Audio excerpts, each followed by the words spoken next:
오늘 말씀은 시편 25편 1절에서 22절 말씀입니다. 여호와여, 나의 영혼이 주를 우러러 보나이다. 오늘 계속해서 다윗의 시를 묵상하고 있습니다. 다윗은 절반 이상을 시편의 150편의 절반 이상을 다윗이 기록을 하고 있습니다. 이 다윗은 주로 전쟁에 대해서 노래하고 있습니다. 우리가 오늘 25편을 읽으면서 느끼는 것은 안 해도 될 기도를 하고 있다. 우리는 보통 안 하는 이런 기도는 안 하는데, 그런데 다윗은 일평생 기도하면서 살았고 오직 하나님만 의지했는 것을 시편을 통해서 보면 알 수 있습니다. 안 해도 될 기도를 한 겁니다. 근데 무슨 기도입니까? 오늘 원수를, 대적을 이기게 해달라는 거죠. 대적을 이기게, 내가 하나님만 바라보고 있고 이기게 해달라고 하나님만 바라보고 있으니까, 지게 하는 것은 하나님이 지게 한 거고 이기게 한 것은 하나님이 이기게 하신 거니까 내가 노력으로 이기게 하는 게 아니라는 것을 목숨 걸고 기도하는 거죠. 목숨 걸고 자기가 할 일은 기도하는 거 말고는 뭐 연장을 간다든가 무슨 무기를 사온다든가 이런 게 아니고 오직 주만 바라보는, 우리는 기도 안 해도 될 것 같지만 엄청 기도를 많이 해야 됩니다. 제일 먼저는 남편에게, 제일 먼저는 아내에게 전쟁에서 집니다. 전쟁에서 사탄이 이렇게 이렇게 하는데 어떻게 하는지 알 수는 없어요. 하여튼 그렇지만 성질나게 만드는 거죠. 그러니까 그걸 못 참고 그냥 터뜨리는데 그날 하루는 지옥이죠. 내가 왜 사냐, 뭐 때문에 이렇게 살아야 되냐, 이런 생각을 많이 했습니다. 그러면서 입에서 막 중얼중얼 하는데 좋은 소리가 안 나옵니다. 그래서 이상한 소리가 나옵니다. 그게 전쟁에서 진 거예요. 그게 진 거예요. 다윗의 기도를 안 해서 그런 거예요. 기도를 해야 되는데 나는 안 해도 된다고 생각하고 있어요. 근데 오늘 다윗이 기도하는 얘기를 한번, 기도문을 읽으면서 우리가 왜 기도해야 되는지, 왜 쉬지 않고 하나님 말씀을 붙잡아야 되는지 오늘 큰 승리를 얻으시기 바랍니다. 나의 영혼이 주를 우러러 보나이다. 이 뒤에도 보면 내가 내 눈이 항상 주님을 바랍니다 하고 15절에 말하고 있지만 1절에서도 내 영혼이 주를 우러러 봅니다. 맛있는 거 있을 때도 하나님을 다 우러러 보지, 주는 안 보이고 맛있는 메뉴만 보인다 이러면 살 빼려면 돈 많이 들잖아요. 그럼 오늘 이 영혼이 주를 우러러 보는 게, 그게 우리가 볼 때는 우러러 본지 안 본지 남도 모르고 나도 별로 차이가 안 나고, 그러니까 주님을 우러러 보지 않을 수 있어요. 별로 차이가 안 날 수 있어요. 그러나 벌써 다릅니다. 만족도가 달라요. 살아가는 만족도가 달라요. 주님을 우러러 보면, 그 영혼이 하나님을 우러러 보고 여호와를 우러러 보면 만족도가 다른 삶을 살 수 있다는 거죠. 그래서 가성비로 따지면은 썩은 것 같아도 최고의 가성비를 가질 수 있는 놀라운, 남이 가성비를 만들어주는 게 아니라 내가 그것을 가성비를 만들어서 만족해 하고 기뻐하고 물건 살 때마다 최고의 가성비를 얻게 되잖아요. 그거를 안 그러면은요, 가성비 찾아서 쿠팡을 뒤져도 결국 사보면은 아니에요. 그게 최고가 아니에요. 그래서 우리는 다윗의 시편만 제대로 알면 그런 썩는 일이 없다는 거예요. 2절 같이 읽어볼게요. 나의 하나님이여, 내가 주께 의지하여 싸우니 나를 부끄럽지 않게 하시고 나의 원수들이 나를 이겨 개가를 부르지 못하게 하소서. 분명히 내가 큰 소리를 쳐가지고 혼내줬는데 그 사람이 이긴 거예요. 그 사람이 이긴 거예요. 어떻게 그런지 몰라요. 그래서 그걸 기도하고 나면 하나님이 네가 이겼다 얘기합니다. 한 대 얻어맞았는데 와서 미안하다 이러고, 내가 분명히 잘못했는데 와서 뭐 힘들제 이러면서 보상해주고 이럽니다. 심지어는요, 교회 예배 드리러, 예배 시간도 아닌데 예배 드리러 가다가 사고가 났어요. 화이바도 안 쓰고 오토바이 타고 가도 사고 나면 화이바 안 쓴 거 벌금 내야 되죠. 교통법규 안 지켰으니까 벌금 내야지. 이런데 아이고 이거 화이바 쓰고 다니세요 이러면서 경찰이 와가지고 화이바도 사주고, 뭐 그 사고 낸 사람이 뭐 우리가 100% 잘못했으니 걱정하지 말고 누구 계시라 이러고, 자기가 잘못했는데도 불구하고 그런 일이 생깁니다. 너무 황당하죠. 그러니까 하나님 앞에 매달려 있으면 그런 일이 생기는 거예요. 교회 가다 그랬다고 그런 건 아니고요. 그 영혼이 주를 바라보면 그런 일이 생길 수 있다는 거죠. 모든 일이 다 그렇습니다. 누가 시골 할머니 보고 뭐라고 하겠어요. 노인들을 우리가 책임져야 되니까 법하고 관계없이 우리는 잘 섬기고 있는 모습을 보면서 저도 굉장히 마음이 푸근했습니다. 우리 누님 얘기하고 있습니다. 우리 누님이 교통사고 나서 칠곡에 계시는데 그렇게 편안하게 계시는 거 보고 감사했습니다. 사고가 어떻게 그렇게 자녀들을 불어 모으는데 도움이 되고, 또 본인도 농번기인데 쉴 수 있는 기회를 주시고, 그래서 언제든지 사고 나면 큰일 날 뻔한 것 같지만은 늘 축복으로 임하시고 그렇게 하시는 것을 보게 됩니다. 그런데 한결같이 해주세요 이렇게 얘기합니다. 지금 노란 저기 메모리펜 칠한 건 전부 해달라고 하나님께 떼쓰는 겁니다. 아, 이걸 보고 그 부처님 앞에서 하는 거하고 똑같네, 뭐 해달라고 하는 건 뭐 이렇게 맞나. 근데 자세히 읽어보세요. 이것은 하나님을 분명히 알고 하나님 이야기를 하는 거지, 내가 애 공부 잘하게 해주세요, 애 말 잘 듣게 해주세요, 애 사고 안 나게 해주세요, 그런 게 아니잖아요. 이 얘기가 그렇잖아요. 내가 주를 의지했기 때문에 부끄럽지 않게 해달래요. 주님을 의지했는데 부끄럽게 하면 누구 손해예요? 주님이 손해잖아요.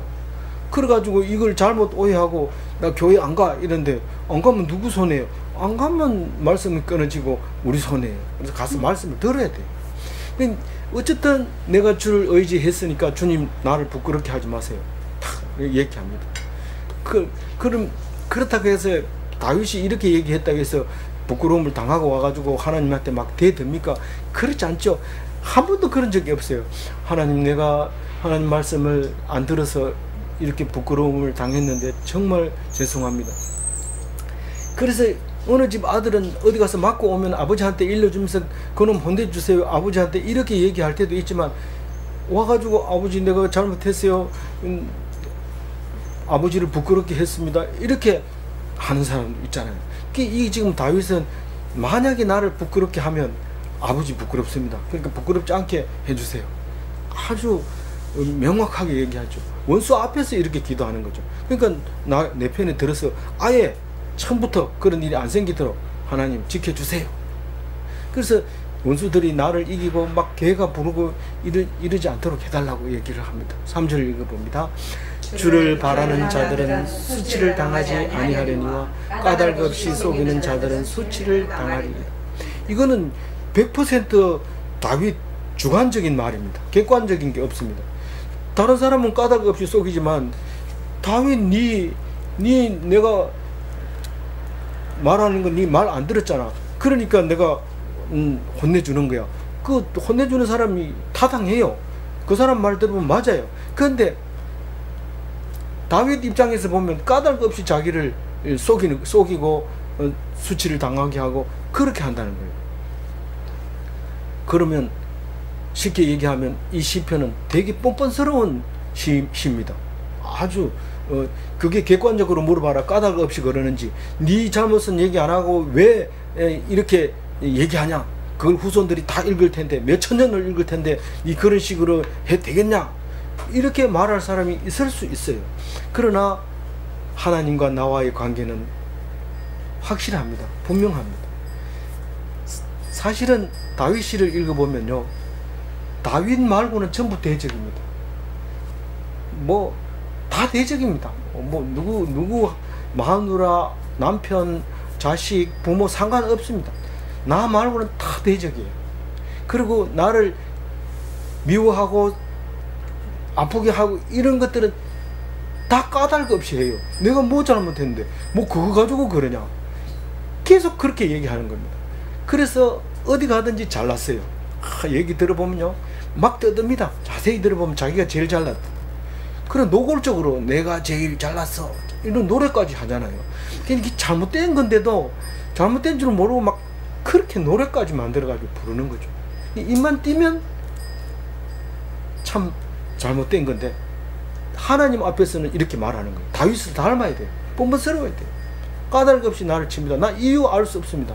난 모릅니다. 하나님 지켜주세요. 골치 아픈 거 그 사람들이 자세하게 들어가서 그날 저녁에 그날에 무슨 일이 있어가지고 나한테 그렇게 짜증냈냐 가만히 들어보니까 집에서 싸우고 나와가지고 나한테 다짜고짜로 얘기해서 그런 거 알 필요 없어요. 그건 하나님이 만들어 준 거기 때문에 그거 이해하려고 애쓰지 마세요. 하여튼 모든 건 다 하나님한테 맡기고 까닭 없이 나를 친다고 하나님한테 솔직하게 얘기해요. 그게 다윗의 기도예요. 내가 그 사람이 이해가 안 가는 건 아니지만 그렇게 말한다는 것은 인간적으로 옳다고 생각하나 너는 뭐 이런 식으로 얘기하지 마세요. 참 멋진 말이지만은 이 다윗은 그런 기도는 안 합니다. 사람에게 그렇게 말하지 않습니다. 오직 하나님만 상대하면서 하나님 나를 지켜주세요. 원수에게 이기게 해주세요. 그렇게 얘기합니다. 4절 읽어봅니다. 여호와여 주의 도를 내게 보이시고 주의 길을 내게 가르치소서. 이게 다른 뭐 우상 앞에 절하는 거하고 기도하는 거하고 다르죠. 보여달라. 뭐를? 주의 도를. 이 도가 길도자를 쓰는데 도는 뜻이 많습니다. 도는 뜻이 많지만 글자 발음 뜻풀이를 하면 도 길도자예요. 그게 길도자면 뒤에 주의 길은 뭐고 앞에 주의 도는 뭡니까? 그 원어가 달라요. 원어가 달라. 그래서 앞에 도는 큰 길을 말하는 거고 이 뒤에 길은 작은 길을 말하는 거예요. 큰 길은 방향을 얘기하는 거고 작은 길은 당장 내가 방향은 천국 가는 건데 내가 지금 이 일을 앞에 놓고 어떻게 합니까? 요거는 지금 당면 과제예요. 그 둘 다 길이긴 길이에요. 이 글자만 봐도 국도, 고속도 이게 도자가 들어간 건 큰 길이고 길은 오솔길 뭐 이런 거니까 번역이 참 잘 되어 있어요. 그런 글을 가르쳐 주시고 보여달라는 거예요. 이게 보여달라고 하는 것은 먼 날, 거리도 멀지만 시간도 먼 비전을 말하는 거고, 가르쳐 달라는 것은 당장 결정할 때 어떻게 해야 되는지를 가르쳐 달라는 거예요. 그런데 사실 하나님이 한 번도 당면 과제를 네가 베트남 가지 말고 캄보디아로 가라 이렇게 가르쳐 준 적이 없습니다. 어떤 선교사 얘기 들어도 하나님이 그렇게 가르쳐 주더라. 자세히 들어보면 그거는 제대로 안 들은 겁니다. 그런 말 한 적 없어요. 근데 그게 가르치는 거예요. 그게 들려야 돼요. 그게 그러니까 어떻게 해야 들린다고요? 가르침을 배울 수 있다고요? 말씀 속에서 바로 가르쳐 줍니다. 헌금 얼마 할까요? 말 안 합니다. 근데 이미 말을 다 했습니다. 그 속에, 그 성경 속에 다 들어있어요. 근데 그거를 그냥 스쳐 지나가 버리니까, 그러니까 대답을 못하고 막 소리 질러도 대답 안 합니다. 성경을 이 말할 때까지 읽어야 돼요. 5절 읽어봅니다. 주의 진리로 나를 지도하시고 교훈하소서. 주는 내 구원의 하나님이시니 내가 종일 주를 기다리나이다. 예, 주를, 아까는 주를 계속 우러러보다가 지금 주를 기다리고 있는 거예요. 뭘 기다릴까요? 교훈을 기다리고 지도를 기다리고 그런 거예요. 지도는 뭐예요? 인솔하는 거예요. 리더가 있어가지고 따라가는 거예요. 그러니까 이때 당시에는 종이 되는 거예요. 주님으로 모시는 거예요. 지금 우리는 주와 종에 대해서 잘 이제 개념이 안 잡히지만 사실은 따라가려면 종이 돼야 따라갑니다. 그런 게 이제 지도하소서 이 말이고, 교훈하소서 이 말은 훈련하소서. 고난을 통해서 이렇게 훈련하라는 거예요. 이 교훈은 뒤에 대적에게 교훈하소서 하고는 다릅니다. 뒤에 교훈이 나오기 때문에. 그런데 이 뒤에 교훈하는 거는 아주 표적을 삼아 가지고 혼내주세요 이런 뜻이고, 이거는 교훈을 라미드라고 해서 훈련을 하는 거예요. 똑같이 고난을 당하는 것처럼 보여지지만 이것은 훈련을 위해서 교훈을 하는 거고, 뒤에 대적에게 교훈하는 것은 그렇게 하면 어떻게 되는지 알아라, 그리고 정확하게 혼내주는 것을 말하는 거예요. 어쨌든 진리로 나를 지도하시고 진리로 나를 교훈하소서. 왜냐하면 구원의 하나님이시기 때문에. 그렇기 때문에 내가 종일 기다리는데, 종일 뭘 기다리는 거예요? 말씀을 읽고 하나님이 나에게 가르쳐 줄 때까지 읽는 거예요. 그게 종일 기다리는 거예요. 기다리려 해서 문 열고, 요즘 나이 많으신 할아버지들은 방 안에 있으니까 답답하니까 항상 문 앞에다가 의자 하나 갖다 놓고 늘 이렇게 앉아 있어요. 우리 뒷집 할아버지도 돌아가시기 전에 늘 문 앞에 여기 의자 갖다 놓고 앉아 계시고, 그분 친구도 저기 자전거 타고 가면 그 앞에 앉아 계시고, 요즘은 요 앞에 지금 아저씨 할아버지도 거기 아침 일찍부터 저녁까지 늘 이렇게 앉아 있는데, 그렇게 기다리는 거예요. 내가 언제 죽나 그러고 앉아서 기다리는 게 아니라 지도하는 주님이 인도하는 것을 기다리고, 가르쳐 주는 것을 기다리고, 보여주는 것을 보려고 하고, 그리고 기다리고 있는 거죠. 그래서 시간만 나면 말씀 들으러 와야 돼요. 그래서 들으려고 하니까 매일매일 해야 되는 거잖아요. 그러니까 바쁠 때는 오면 안 됩니다. 왜냐면 바쁠 때 오면 그건 율법이 될 수 있어요. 그렇기 때문에 바쁠 때는 오지 말고 틈만 나면 오세요. 틈만 나면 오셔서 함께 나누면서 그래야지 말씀이 풍성해지지. 혼자서 사모님 놔두고 여성회관 갔다 와서 피곤하다 이러면서 콜콜 소리 나는데 혼자서 떠들고 이러면 말씀이 질이 떨어지고 좀 수준이 안 올라갑니다. 그래서 오늘 오셔서 감사합니다. 많이 오셔서. 예, 그래서 종일토록 그렇게 기다리면서 또 말씀을 오늘은 무슨 말씀 주시나 이렇게 기다리고, 또 오늘 주신 말씀을 가지고 이렇게 해주셨구나 그렇게 하면서 기다려야 되죠. 6절 읽어봅니다. 여호와여 주의 긍휼하심과 인자하심이 영원부터 있었사오니 주여 그들을 기억하옵소서. 하나님이 기억력이 모자라서 기억하옵소서 이렇게 얘기합니까? 자기가 입으로 얘기하면서 자기가 기억하는 거죠. 그러니까 네가 꼭 나를 닮았구나, 내게 딱 합당한 아이다, 다윗 보고 그렇게 얘기하죠. 예, 이게 어른이니까 아이라고 안 하겠지만 그래도 하나님 볼 때는 다 똑같아요. 닌 참 내 아들이다 이렇게. 아들 소리는 아직까지 여기서는 잘 못하지만 하긴 해요. 하는데 많이 안 하죠. 많이 안 해요. 하나님의 아들인데. 그렇게 긍휼하심과 인자하심이 영원부터 있으사오니 주는 그것을 기억하옵소서. 그러고 나니까 내가 기억 못하나? 이런 소리를 딱 듣는 거예요. 그러니까 감사합니다. 그리고 참 보기 싫었던 것도 볼 수 있어요. 진짜 보기 싫은 사람 보려면 눈을 어디다 놔둘지 모르지만 그게 그냥 눈을 똑바로 뜨고 볼 수 있는 힘을 주시는 거예요. 놀라운 힘이죠. 그게 하나님이 기다린 사람이 그렇죠. 두나미스죠. 예, 오늘은 성과가 좋습니다. 7절 읽어봅니다. 여호와여 내 젊은 시절의 죄와 언어를 기억하지 마시고 주의 인자하심을 따라 주께서 나를 기억하시되 주의 선하심을 도모하옵소서. 젊은 시절의 죄를 기억하지 마소서. 젊은 시절에 다윗은 뭘 잘못했을까? 이러면서 우리가 묵상을 할 필요 없어요. 다 젊은 시절에 하나님 모르고 있을 때는 다 잘못한 거예요. 다 하나도 잘한 거 없어요. 하나님을 떠나 있었기 때문에. 사실은 지나놓고 보면 하나님이 도와주셨구나 그런 거지, 자기가 하나님을 알고 있었던 건 없을 때, 하나님께 의지했던 건 없어요. 근데 그거를 기억하지 말고 오늘 내가 하나님을 붙잡고 있는 거 이것만 기억해요.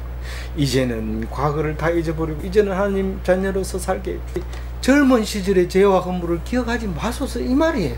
이제는 이러면 과거 없습니다. 이제는 기억을 안 합니다. 기억하지 마소서 이렇게 하니까 벌써 감사합니다 이 말이 나오는 거예요. 그게 대답을 그렇게 스피드로 하나님이 대답했죠. 내가 안 기억할게. 이렇게 딱 나오는 거예요. 주의 인자하심을 따라 주께서 나를 기억하시되, 주의 인자하심을 따라서 주께서 나를 기억하는 거예요. 그러니까 잘못해도 인자로 잘했다 하고, 잘해도 인자를 따라 더 잘했다 하고, 이런 거예요. 그렇게 나를 기억해 달라는 거예요. 주의 선하심으로 하옵소서. 이 선하다는 말은 우리말로는 악하지 않다 이 말이지만은 사실 좋은 거는 다 선하다고 얘기해요. 그래서 하나님은 나에게 전부 좋은 것으로 해주세요. 인자하심. 네, 인자하심, 선하심으로. 헤세드. 헤세드. 잘 나옵니다. 그렇게 하는 거예요. 8절 읽어봅니다. 여호와는 선하시고 정직하시니 그러므로 그의 도로 죄인을 교훈하시리로다. 이 교훈은 이 아라라고 하는 교훈인데, 이거는 지적해가지고 너 이렇게 손가락질하는 그 모습을 말하는 거예요. 교훈하소서. 우리가 학생들이 떠들면 그냥 놔두지 않고 너 이렇게 하잖아요. 그러면 그 아이가 그 손가락질을 왜 하는지 압니다. 착한 일을 하는 사람은 너 이러면은 예, 아이고 뭐 별로 한 거 없는데 이렇게 하는데, 이 그 악한 사람은 너 이러면은 바로 깨갱하고 들어가죠. 그게 이제 내가 모자란 텐데 그게 이제 이 8절 얘기예요. 8절. 주의 도로 죄인을 교훈하소서. 선과 정직의 하나님, 이렇게 말합니다.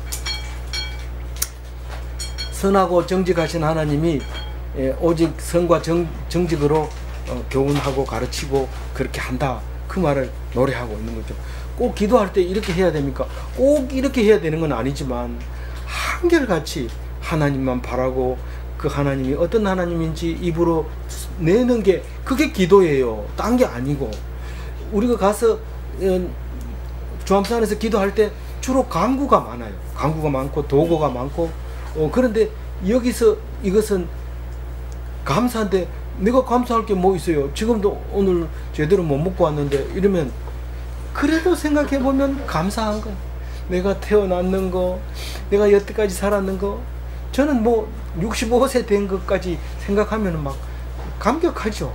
맨날 그랬어요. 65세 하니까 우리 집사람 듣기 싫다 이랬는데, 듣기 싫을 게 뭐 있어요? 영광의 65세인데, 죽어도 괜찮는 65세인데, 누가 죽여도 아쉬울 거 없는 건데, 그럼 얼마나 기쁜지 몰라요. 우리가 65세까지 올 때 다 집사님들이 기도해 주셔가지고 65세까지 왔습니다. 그냥 공짜로 온 게 아니고, 일이 있을 때마다 그걸 기도해 주셔서 감사합니다. 그래서 이제 9절 읽어야 돼. 맞나요? 9절 시작. 온유한 자를 온유한 자에게 그의 도를 가르치시리로다. 온유한 자에게 정의를 지도하시고 온유한 자에게 그의 도를 가르치시고, 이거를 똑바로 읽으면 내가 온유하지 않으니까 정의로 지도하심을 못 받겠네, 내가 온유하지 않으니까 그의 도를 가르침을 못 받겠네, 이렇게 얘기하면 안 돼요. 그리고 네가 온유하냐 이러면은 몰라 이러면 안 돼요. 이건 거꾸로 읽어야 돼요.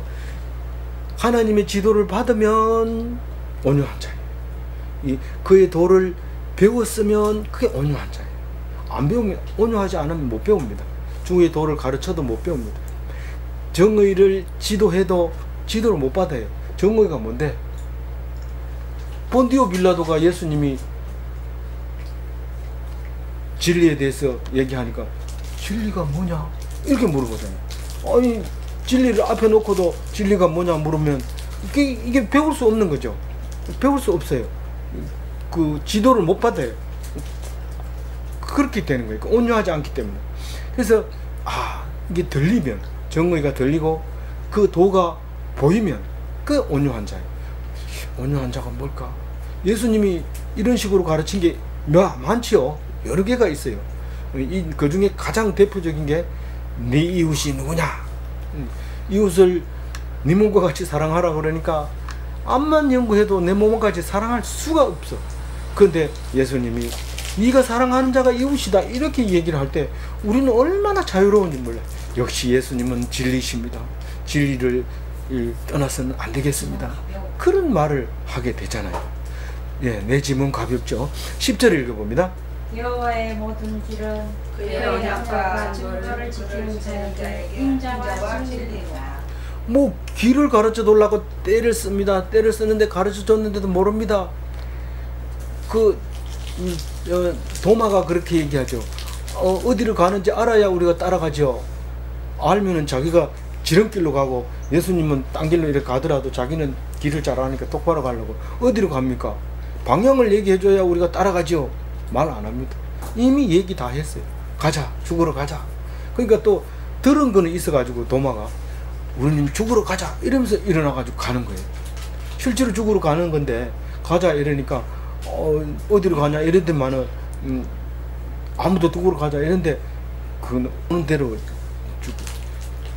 될 수 있으면 입 다물고 잘 들어야 되고 묵상해야 되고 이렇게 그리고 생각이 있는 거를 정리해서 나누어 줘야 되고 가르쳐야 되고 그렇게 가르쳐야 또 하나님이 영감으로 가르쳐 주시고 그렇게 하는 거예요.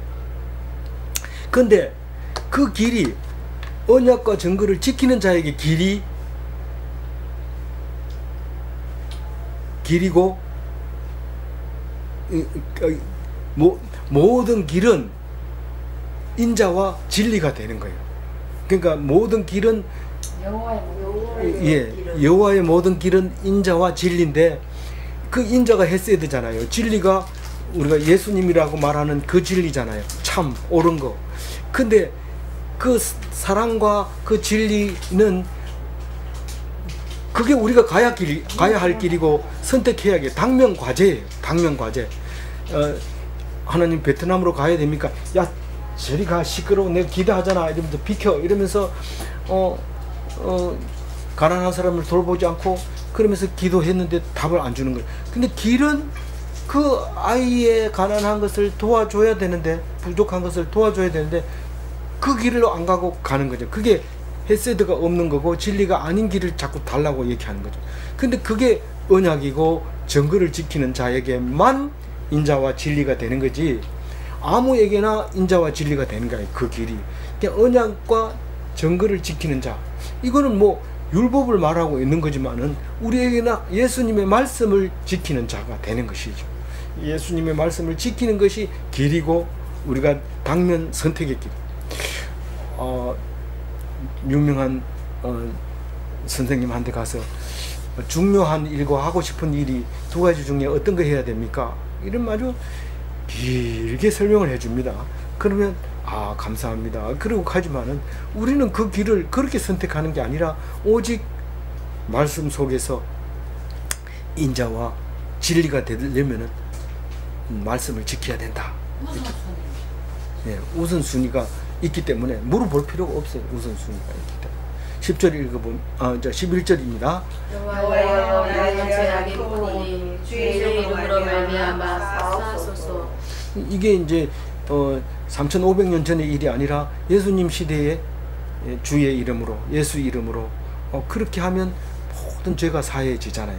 그래서 예수 그리스도의 이름으로 아멘 이렇게 하잖아요. 그게 11절 말씀. 이 예수님한테 만약 예수님 안 왔으면 이거는 유대인들의 성경이 돼서 우리는 읽지도 못해요. 자격이 안 돼요. 근데 예수님이 오셔서 우리가 자격이 되는 거죠. 12절 읽어봅니다. 여호와를 경외하는 자 오늘나 그가 택할 길을 그에게 가르치시리라. 경외하는 자라는 것은 하나님을 두려워하는 자입니다. 그런데 하나님을 두려워하는데 내가 갈 길을 하나님이 가르쳐 준다 했는데 하나님 무서워요. 그런데 왜 난 길을 안 가르쳐 줘요? 이렇게 말하면 돼요. 어려워요. 그러면 거꾸로 읽으세요. 하나님한테 말씀을 배웠으면 내가 하나님을 경외하는 거구나. 그리고 길이 이미 이 성경 말씀 속에 있구나. 이렇게 알아야 돼요. 그러면 너무 감사하죠. 너무 감사해요. 말씀이 안 들리면 경외하는 자가 아닙니다. 말씀이 들리면 경외하는 겁니다. 뭐 원래 언어는 두려워하는 거지만은 말씀 자체가 하나님 말씀이라는 걸 딱 생각하는 순간 함부로 이거를 읽어요. 그냥 10번 읽었다. 그 내용이 뭔데 몰라. 이건 안 되잖아요. 그러니까 깊이 읽어요. 깊이. 진짜 깊이 읽기 힘들거든. 유진 피터슨의 메시지 성경을 읽으면 못 알아듣는 게 없어요. 다 알아듣는 말로 자세하게 기록을 했는데 그게 곧 우리는 그렇다고 해서 그것만 가지고는 풍성하지 못해요. 성경을 그대로 옮겨놓은 거지만 우리는 그래도 묵상이라고 하는 것은 한 단어를 가지고 계속 이렇게 묵상하는 것도 굉장히 중요하기 때문에 이렇게 하는 거죠. 그래서 잘 안 읽어지거든 도움을 받으라는 뜻입니다. 참고로 그 메시지 성경은 글자가 너무 적어가지고 50세 이상은 좀 읽기가 어렵습니다. 그러니까 참고로 들어주시기 바랍니다. 그러면 이제 13절 읽어봅니다. 시작. 그의 영혼은 편안히 살고 그의 자손은 땅을 상속하리라. 이게 뭐 땅을 상속한다 그러니까 뭐 나는 고아인데 이렇게 이런 식으로 상상을 하면 안 돼요. 이게 가나안 땅에 들어가면은 영원히 살 그 땅을 분배를 받게 되잖아요. 상속을 받게 되잖아요. 그러니까 이 생각이 그대로 가나안 땅에 들어가서 있는 그 생각이 이 다윗 생각 속에 그대로 남아 있는 거죠. 그러니까 영원한 땅을 상속받는 게 천국에 입성하는 거예요. 그래서 가나안 땅 요단강 건너가는 게 천국에 입성하는 거고 그 땅을 기업으로 받으면 거기서 나올 필요가 없고 자식을 대대로 거기에 살게 할 수 있다는 거죠. 출애굽 사상이지. 네. 그래서 땅을 기업으로 받을지어다. 누가요? 편안하게 살고 그 천국 삶을 사는 거예요. 누가? 영혼이. 어디에서? 어디에서가 아니라 평안하게 살면 그 땅을 차지한다. 노아를 보고 기다리는 자가. 네. 그렇게 그 영혼이 지금 천국 삶을 사는. 성경 말씀을 보면 편안해진단 말이에요. 성경 말씀을 열심히 묵상하면 우울증 없어져요. 그리고 성경 말씀을 열심히 읽으면 정신 착란이 없어지고 성경을 열심히 읽으면 정신 분열이 없어져요. 그런데 안 읽고 자꾸 병 고쳐달라 하면 병원 간 게 낫겠다 이러고 병원 가서 약 받아 먹으면 졸립고 잠이 오고 깨면 머리 아프고 이럽니다. 그러니까 성경은 정말 통치하기 모든 것을 다 약장사 같은데 치료가 안 되는 병이 없어요. 약장사 맞아요. 약장사는 원래 북 이런 거 있어야 되는데 그래도 찬송가 틀어서 대신 했습니다. 그래서 오늘은 약장사가 됐어요. 그래서 편안하게 살아요. 땅을 기업으로. 우리가 어디 가도 땅 한 편이 없고 그 많은 사람 중에 내 땅이 어디 있냐 이런데 참 땅 하나 있는 게 얼마나 자랑스러운지 몰라요. 땅 하나 있으면 집 짓는 데도 가서 집 짓는데 얼마예요? 그리고 땅만 있으면 과수원에 가가지고 이거 심으면 평당 얼마 나와요? 이러고 땅만 있으면 막 그렇게 하고 싶은 게 많은데 땅이 없으면 집을 봐도 관심이 없고 과수원을 봐도 별 내용도 없고 그렇습니다. 그래서 이 땅이라고 하는 게 그렇게 소중한 거예요. 그래서 우리는 땅은 없지만 분명히 본향에 가면 엄청 큰 땅이 예비되어 있대요. 거기는 영원히 내 땅이래요. 그게 13절 말이잖아요. 너무 부풀지 말고 14절에 갑니다. 여호와의 친밀하심이 그를 경외하는 자들에게 있으며 그의 언약을 그들에게 보이시리로다. 이 친밀함은 이 소드라는 원어인데 모의, 가까운, 우정, 의논, 관계, 회중, 교통 이 단어를 이 소드라는 단어를 이렇게 여러 가지로 해석할 수 있어요. 앞뒤 문맥을 봐가지고 그런데 여호와께서 나하고 엄청 친하다. 친구가 되기도 하고 친아들이 되기도 하고 때로는 양자가 되기도 하고 그렇게 이제 되는 그 친밀함이 경외하는 자들에게 있다. 그 지나가는 남자애들은 아들이 아니에요. 근데 그 지나가는 많은 아들 중에 하나가 애들 중에 하나가 딱 와서 딱 친하게 옆에 와가지고 있는 거 보니까 그게 아들이에요. 그게 아들. 그 친밀한 아들이. 우리는 성경 말씀이 있다 이러면은 텀나무 가서 들을 생각을 해야 되는데 화목하고 이러면서 안 오면 그게 친밀한 게 아니잖아요. 그 제하고 친밀하지 않다는 게 아니라 말씀하고 친밀하지 않다는 거예요. 그래서 말씀 있는 대로 가야 돼요. 그래서 그 사람이 하나님을 경외하는 사람이다. 예. 그의 언약을 그들에게 보이시리로다. 뭐 언약을 지키려고 하니까 아까도 언약과 증거가 나왔지만 그 언약을 지키려고 하니까 아는 게 있어야지. 언약이 뭔데? 증거가 뭔데? 아, 증거가 나가서 말씀을 전파하는 거다. 말씀을 전파하라니까 기껏해야 교회 전단지 이래 나눠주고 오라 그러고 그게 증거냐? 그게 증거가 아니다. 그거는 찌라시 돌리는 사람한테 주면 잘 돌린다. 막 오토바이 타고 가면서 탁 던진 거 보면은 이게 막 1초에 몇 개씩 날아가면서 탁 던지면서 가는데 그 사람들한테 되지 네가 뭐한테 고생스럽게 그거 와가지고 남들 욕 먹어가면서 주느냐. 들어가라. 그거는 증거하는 게 아니. 정말 내가 여러 사람 앞에서 말씀을 들고 이렇게 고통을 받으면서 욕 먹어가면서 이렇게 해야 제대로 한 건데 그게 이제 가르쳐 준다는 건데 그렇게 가르쳐 주는 거, 뭐 그 방법을 가르쳐 주는 거. 그래서 말씀만 붙들고 있으면 그렇게 된다는 거. 몇 절 해야 돼요? 15절. 예, 같이 읽어봅니다. 내 눈이 항상 여호와를 바라보면 내 발을 그물에서 벗어나게 하실 것이미로다. 항상 바라보고 있는데 항상 바라보긴 바라보죠. 이러면서 아침에 성질 내고 이러면은 안 바라보고 있다는 증거가 나옵니다. 왜냐하면 원수를 이기게 하옵소서 이랬는데 그만 원수한테 딱 넘어갔어. 성질 내고 화를 내고 속상해하고 과거를 돌이켜서 내가 과거에 그랬는데 이러고 또 반대로 당신이 그전부터 그랬어 뭐 이러고 지는 거예요. 그렇게 지는 거예요. 6월을 바라보는 사람은 때려도 안 아파 이러면서 뭐 그게 하나님을 바라보는 거예요. 화살이 날아와도 철모를 썼기 때문에 화살을 이겨내는 거죠. 거물을 벗어나게 한다는 게 뭐예요? 올무, 새를 잡을 때 거물을 이렇게 쳐서 새가 모르고 떡 앉았는데 발에 끼어버리기. 그 거물이 너무 가늘기 때문에 발에 걸려버리면 안 되는데 보통 풀잎이나 이런 거는 날면 떨어지는데 이놈이 달리 붙어가지고 안 떨어집니다. 그래서 그것을 벗겨내는데 꼭 그 얘기를 해야 됩니까? 안 해도 거물이라 이러면 딱 알아들어야 돼요. 거물이라 하면. 그래서 올무에서 벗어나게 해주신다. 분명히 내가 붙잡혔는데 꼼짝없는데 벗어나게. 늘 하나님을 바라봐도 성질 낼 때가 있습니다. 성질 낼 때가 있는데 그때 하나님을 바라보면 내가 너를 만들었잖니 왜 속상해하니 네가 나에게 돌아와라. 하나님을 쳐다보니까 아이고 원래 그래 만들었네요. 내 잘못이 아니네. 그러면서 하나님 그럼 뭐 이런 어떻게 하면 좋겠어요? 물으면은 그냥 가만히 있어.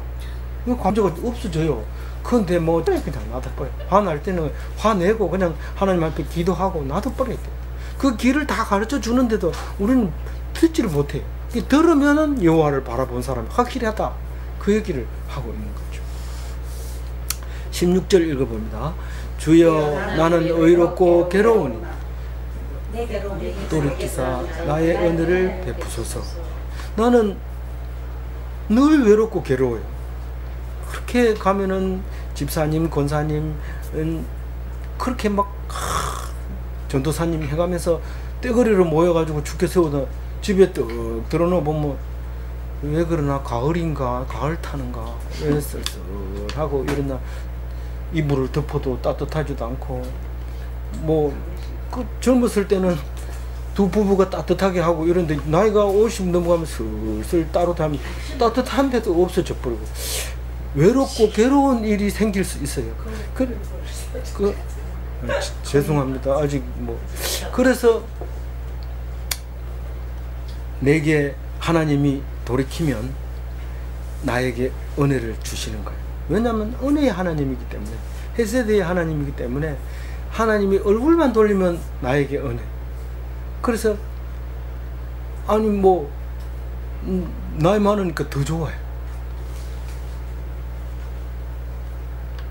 17절 읽어보겠습니다. 네 마음에 근심 많사 보니 나를 고난에서 끌어내소서.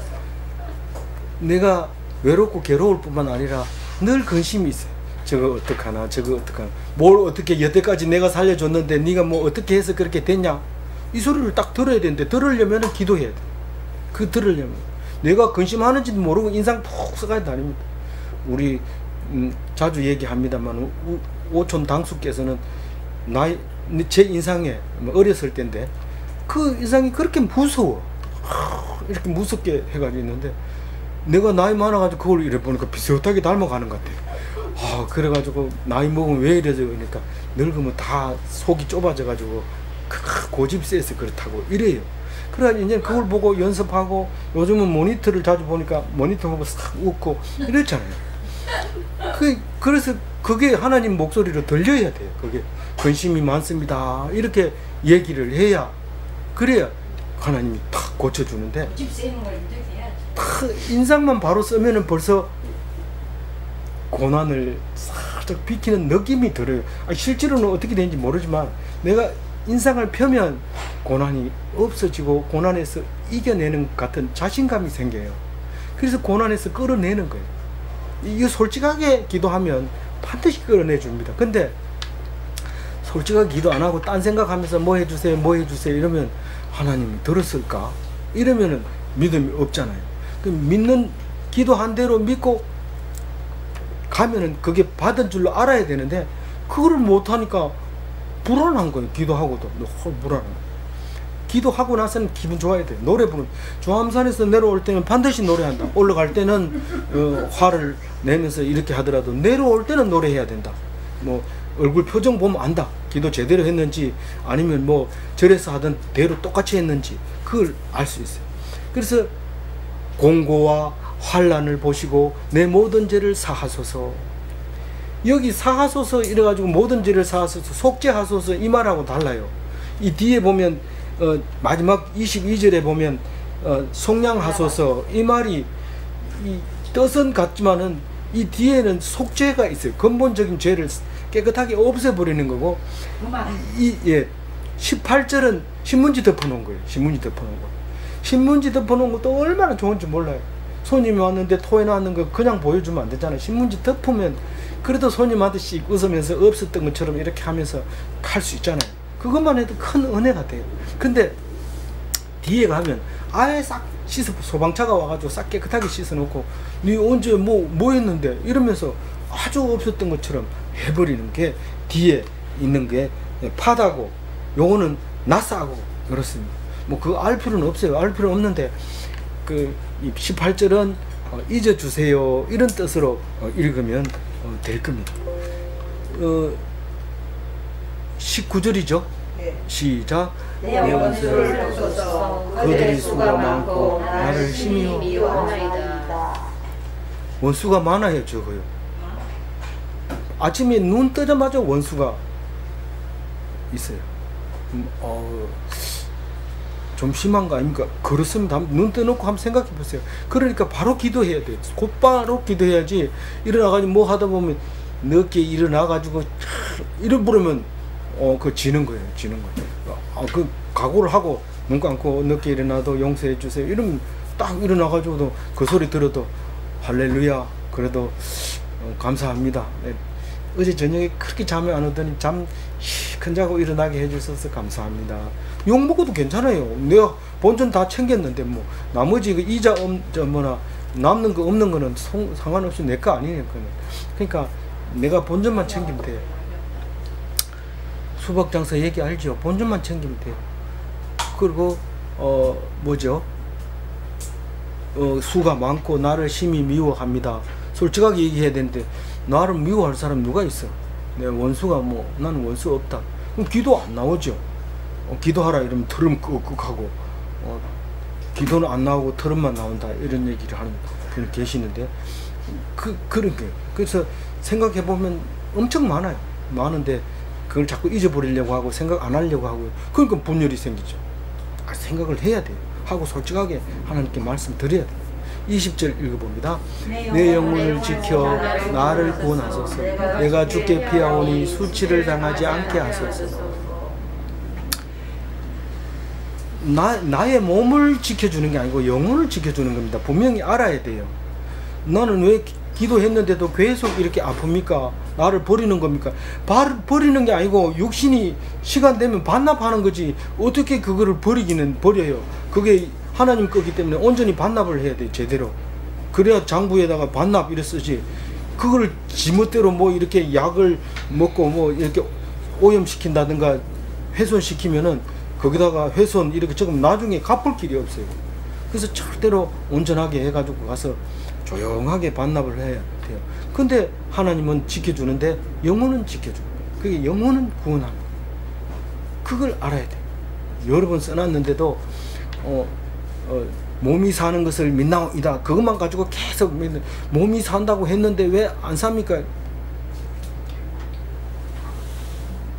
몸이 사는 것을 믿으라는 거예요. 믿으라는 거예요.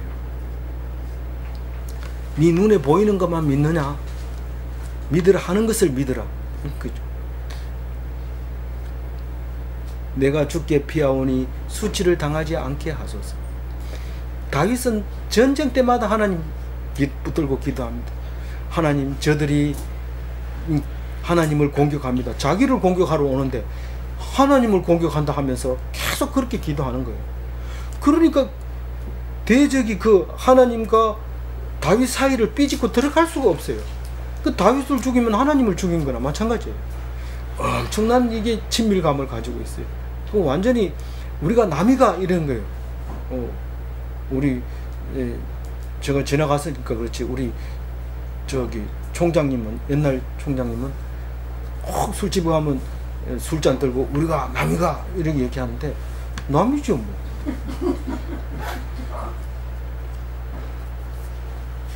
그 하나님과 우리하고 남이 아니고 딱 붙어 있습니다. 그래서 절대로 수치를 당하면 하나님이 수치를 당하는 겁니다. 그래서 21절 읽어봅니다. 내가 주를 바라오니 성실과 정직으로 나를 보호하소서. 하나님이 성실과 정직만 있으면 나는 보호를 받는다는 자신감이 있어요. 확신이 있어요. 하나님이 나를 보호하시기만 하면 하나님은 성실히 하시고 정직하시기 때문에 반드시 나를 보호한다는 자신감을 가지고 있기 때문에 이 기도를 할 수 있는 거예요. 22절 읽어봅니다. 하나님이여 이스라엘의 모든 환난을 속량하소서. 그 환난은 죄 때문에 그런데 그 죄를 없애버리면 그 환난이 자유롭습니다. 다리 저는 사람 보고 네 죄를 사하노라. 이러니까 이게 무슨 소리야. 병은 안 고쳐주고 엉뚱한 소리 하네. 죄를 사해주니까 이 사람이 자리를 들고 일어나가지고 걷는 거예요.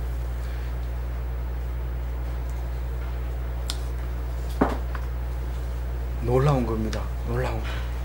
그래서 죄를 사함받고 모든 환난에서 빠져나오시기 바랍니다. 그거는 죄를 사함받으면 자동으로 나오는데 자동이 아니라 하나님이 자동으로 돌리는 거죠. 우리는 그냥 피동된 거죠. 피동됐다는 것은 원동기가 돌리니까 따라서 돌아가는 거죠. 그렇게 되는 건데,